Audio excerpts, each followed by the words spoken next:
bakavanyemo igikapu cyari kirimo amafaranga ihembe sindibonye yafashe hafi wanjye kwita hasi ndaraje agafungura kure n'iryo hembe ahita amutumye ngo uzongera unyibesha ati wanyibye mu modoka bageze imana nimukibe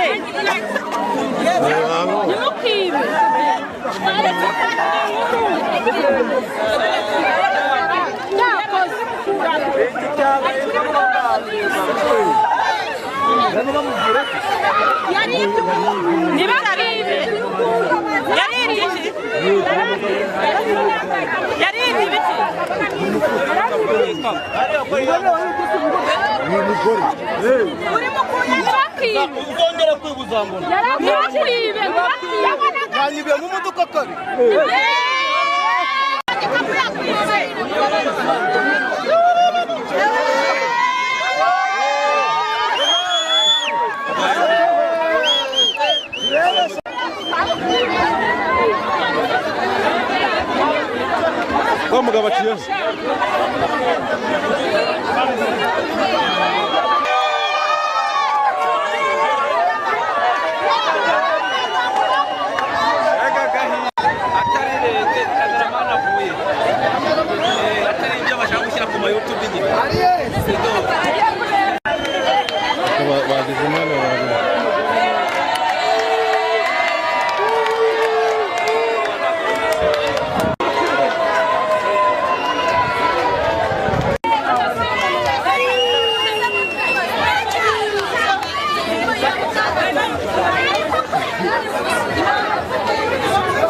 ariko yibye ndetse umuntu ko nta batamubonye nibyo mu isoko se yibye mu isoko n'umuntu atwaye igikapu kivuye mahanga muri aka gakapu kandi nari ngakeneye nanjye mbese ngafashe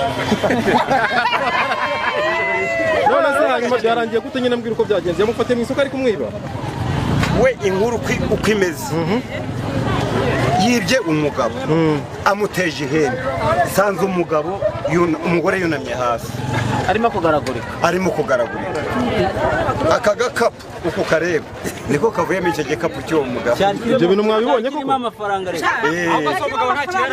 bakavanyemo igikapu hari ikindi bakavanyemo igikapu cyari kirimo amafaranga ihembe sindibonye ariko mbonye umuntu yitura hasi arapfukama kandi uriya mukobwa nawe wamubonye yari mwiza umukobwa asanzwe ari igisambana mu isoko ariko ni ukuri aka kantu mfite niko kavuyemo icyo gikapu cyuriya mugabo cyakoze uriya ni umushi nawe mwabibonye ra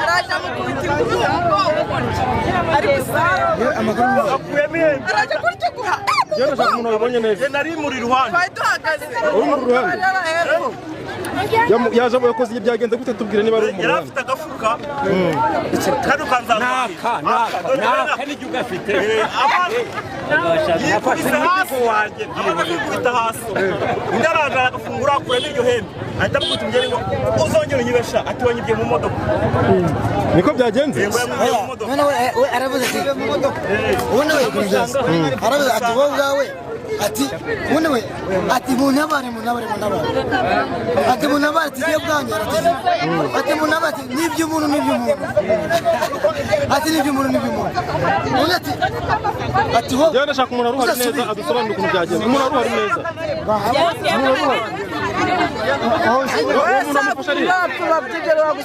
umuntu amufasha ari he ako no muhanga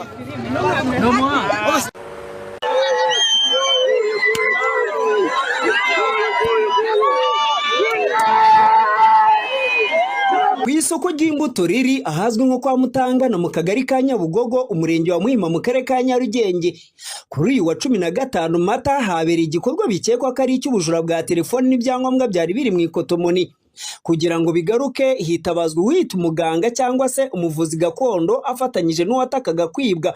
Bashika uwabitwaye hifashishijwe ibikoresho bidasanzwe kugeza ubwo uwari ubifite bigaruye akabirambika hasi imbere y'imbaga yabiganjemo abahacururiza nk'uko abayibonye babitangarije ATV yari iri ahari kubera ibi bikorwa. Ntabwo bamwe babyizeraga ko nyine bumvaga ko ibintu byapfumu bidakunda, ariko kuko bikunze abantu bakabibona biragaragaye n'ubundi ntawase. Umuntu ntabwo ari umupfumu, ni umuganga, kuko iyo ari umupfumu yaroga ntabwo yagakwiye gukora ibintu nka biriya ngo umuntu wibwa agaruza ibye. Sibyo kuko uriya muntu mu bigaragara turutse hirya yirukanka tugabona ko asa n'umuntu uri gushya. Ntabwo tubyizeye kubera ko tubibonye agaruye ikibwe, ariko turabyemeye kuko yari yibye n'ibyo yibye arabigaruye, no mu buryo abigaruyemo n'uburyo ki umuntu yamukozagaho inkoni, uriya muganga yamukozagaho inkoni ukabona umuntu arashya rwose, aranira umuntu w'umugabo yarira, biba bigaragara ko yababaye. Aturutse hariya yirukanka hano avuga ngo mu nda ni iki, avuga ati kiri ibintu by'abandi yiruka cyane, ubona mu nda wagira ngo ari gushya gurumana, agera aho yibiye nyine yasubiza iby'abandi. Aturutse adashyikirijwe inzego. Umuganga amuhaye imbabazi kubera ko ibyo azunze yabibonye, iby'abandi yabizunze. Muganga rero sinzi ibyo bavuganya amuha imbabazi, ariko anamukozeho cyane yigaragura abanza yamubabaje. Gutanga amanimero ku bantu nyine bibwe cyane hariya, navuga ko ari umutekamutwe, ahubwo we yajya agira ikirutu ashyiraho cyangwa igiciro tukayapagasa tukayamuha akatugarurira ibyacu.